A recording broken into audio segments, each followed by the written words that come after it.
नमस्कार, मी मनीषा आणि माझ्या एका नवीन व्हिडिओमध्ये माझ्या सर्व मैत्रिणींचं खूप स्वागत आहे. तर मैत्रिणींनो, आज मी तुम्हाला पुरी भाजीची रेसिपी दाखवणार आहे या व्हिडिओमधून. एकदम सोपी, मस्त आणि चमचमीत अशी पुरी भाजीची रेसिपी एकदम हॉटेलसारखी टेस्टी लागते. आम्ही आमच्या घरात नेहमीच बनवतो आणि मुलं खूप आवडीने खातात. म्हटलं चला तुमच्यासोबत आज ही रेसिपी शेअर करू. तर सर्वप्रथम पुऱ्या बनवण्यासाठी इथे मी एक मोठी वाटी भरून 1.5 वाटी पीठ घेतलेलं आहे. तर तुमच्या घरामध्ये किती माणसं आहे त्यानुसार तुम्ही पीठ घेण्याचं प्रमाण हे कमी जास्त करू शकता. तर त्यामध्ये मी थोडीशी साखर टाकली, जवळजवळ 1 पोह्यांचा चमचा. तर आपल्याला यामध्ये रवा, डाळीचं पीठ किंवा तेलाचं मोहन असं काहीच घालायचं नाही आहे. फक्त आपल्याला यामध्ये मीठ आणि साखर टाकायची. साखरेमुळे ना पुऱ्यांना असा सोनेरी छान रंग येतो आणि मस्त होतात पुऱ्या.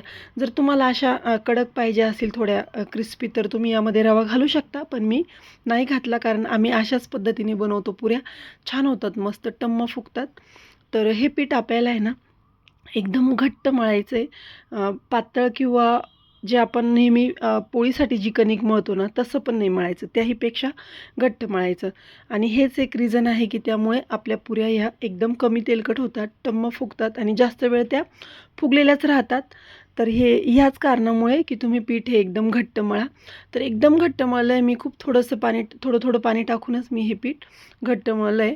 आणि हे आपल्याला 15 ते 20 मिनिट भिजू द्यायचं आहे छान. तर मी आता हे भिजू देणार आहे, तोपर्यंत आपण भाजी कशी बनवायची ते बघू. तर इथं मी एका कढईमध्ये 2 पळ्या तेल घेतलेलं आहे. तर तेल हे तुमच्या आवडीनुसार कमी जास्त करू शकता. तर सर्वप्रथम तेल कडकडीत तापू दिलं. तेल तापल्यानंतर त्यामध्ये 1 चमचा मोहरी घातली. मोहरी तडतडली की लगेच आपल्याला यामध्ये जिरे घालायचे. तर जिरं छान असं खरपूस तडतडलं की त्यामध्ये कढीपत्त्याची 1 काडी घालायची. त्यानंतर थोडासा हिंग टाकायचा, अर्ध्या चिंचोक्या एवढा. त्यानंतर यामध्ये आपल्याला 2 एकदम बारीक चिरलेले कांदे घ्यायचे. तर कांदे हे एकदम बारीक चिरून घ्यायचे छान मस्त आणि सोनेरी रंगावरती छान असे परतवून घ्यायचे. तर गॅसची फ्लेम आता या स्टेजला मी मीडियम केलेली आहे किंवा तुम्ही कमी करू शकता थोडी. आणि छानपैकी असा हा कांदा आपल्याला कमी गॅसवरती लालसर होईपर्यंत असं फ्राय करून घ्यायचा आहे छान. तर कांदा जर कच्चा राहिला ना तर मग भाजीची टेस्ट एवढी खास लागत नाही. तर इथं मी 1.5 चमचा भरून पोह्यांचा आलं लसूण पेस्ट घेतलेली आहे.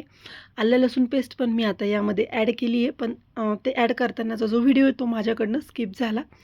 तर 1 टोमॅटो घेतला आहे मी एकदम बारीक चिरून.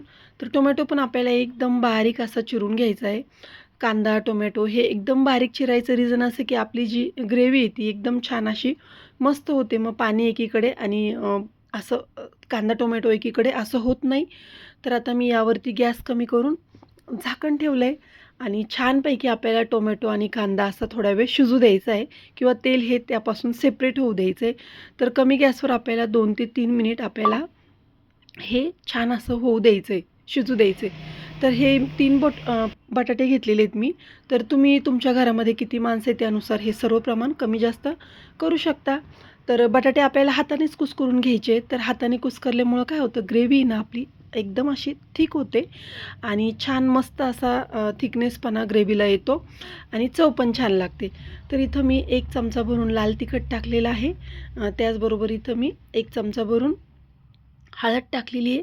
त्यानंतर गरम मसाला जो आपला ठेवणीचा घरातला साठवणुकीचा काळा मसाला आहे तो घातला तरी पण चालेल. तर 1 चमचा घातला आहे आणि थोडीशी अर्धा चमचा मी जिरेपूड घातलेली, भाजलेली जिऱ्याची पूड. आणि हे छान असं आपल्याला यामध्ये बटाटे टाकून परतून घ्यायचं आहे आता. तर बटाटे पण यामध्ये ॲड करून आपल्याला छान ते मसाल्याचं जी कोटिंग आहे ते बटाट्याला आलं पाहिजे. तर इथं मी जिरेपूड टाकली आत्ताही.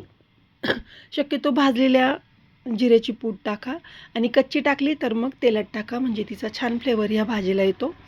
आणि आता हे व्यवस्थित असं आपल्याला परतवून घ्यायचं आहे. त्यानंतर वरतून मी मीठ टाकलं हे चवीनुसार. हे छानपैकी असे सर्व मसाले बटाट्याला असे छान लागले पाहिजे असं परतवून घेऊ. आणि पाणी हे आपल्याला थंड घालायचं नाही आहे. तर एका बाजूला मी पाणी गरम करत ठेवलं होतं आणि गरमच पाणी या भाजीत ओतायचं आहे. गरम पाणी ओतल्यामुळं काय होतं, भाजीची जी टेस्ट आहे ना ही बेचव लागत नाही किंवा छान लागते. तर नेहमी भाज्या अशा करताना पाणी हे गरमच ओतायचं. तर आता मी अशी पळी ठेवून त्यावर असं झाकण ठेवलं आहे. तर साधारणपणे 5 मिनिट कमी गॅसवर आपल्याला हे छान असं शिजू द्यायचं आहे, एकजीव होऊ द्यायचे. आणि तुम्ही बघू शकता 5 मिनिटांनंतर मस्त अशी ही भाजी घट्ट झाली आहे. तर भाजी ही आपल्याला शिजत आल्यानंतर त्यात आपल्याला जे धना पावडर आहे ती टाकायची आहे. अगोदर टाकायची म्हणजे तिचा जो फ्लेवर आहे हा छान त्या भाजीमध्ये येतो. आणि आता मी इथं वरतून कोथिंबीर एकदम बारीक चिरून घातली आणि मस्त अशी आपली ही पुरी भाजी जवळजवळ तयार झाली आहे. तर कमी गॅसवर 2 मिनिट शिजू दिली मी पुन्हा आणि गॅस बंद केला. आता पुऱ्या कशा बनवायच्या ते मी तुम्हाला दाखवते. तर पुऱ्या बनवायच्या अगोदर आपल्याला पुन्हा एकदा पीठ असं छान एकदम मळून घ्यायचं, एकदम स्मूथ असं करून घ्यायचं. तर लहान मोठ्या जशा तुम्हाला पाहिजे त्या आकारामध्ये तुम्ही या पुऱ्या लाटू शकता. तर मी कढईत तेल तापत ठेवलेलं आहे. तेल हे अगोदर कडकडीत तापून घ्यायचं. त्यानंतर गॅसची फ्लेम ही मीडियम करायची आणि पुरी लाटताना आपल्याला याला पीठ वगैरे काही लावायचं नाही. तुम्हाला लावायचं असेल तर लावा, पण मी पीठ वगैरे काहीच लावत नाही. थोडासा तेलाचा हात घ्यायचा, एकदाच घ्यायचा, परत परत लागत पण नाही. आणि हे बघा एकदम अलगद हाताने ही पुरी आपल्याला लाटायची. पुरी लाटताना जोर द्यायचा नाही. त्यानंतर एकसारख्या कडा लाटायच्या. जितकी आपण अलगद पुरी लाटू तितकी पुरी टम्म फुगते छान मस्त तेलात टाकल्या आणि जोर देऊन लाटल्याने काय होतं पुऱ्या चपट्या होतात. तर एवढी मोठी पुरी मी बघा एकदम जाड पण नाही आणि एकदम पातळ पण नाही, मस्त अशी लाटून घेतली. तर अगोदर तेलाचं टेम्परेचर मी चेक करून बघितलं तर छान तेल तापलेलं आहे. आणि पुरी टाकताना आपल्याला गॅस फुल करायचा आहे, म्हणजे खालून दाब पडल्यानंतर उष्णतेचा पुरी ही लगेच टम्म फुगते. हे एक रिझन आहे की आपल्या पुऱ्या एकदम टम्म फुगलेल्या छान होतात. आणि लगेचच वरतून आपल्याला असं थोडं थोडं तेल टाकायचं आहे, म्हणजे पुरी छान अशी फुलून येते.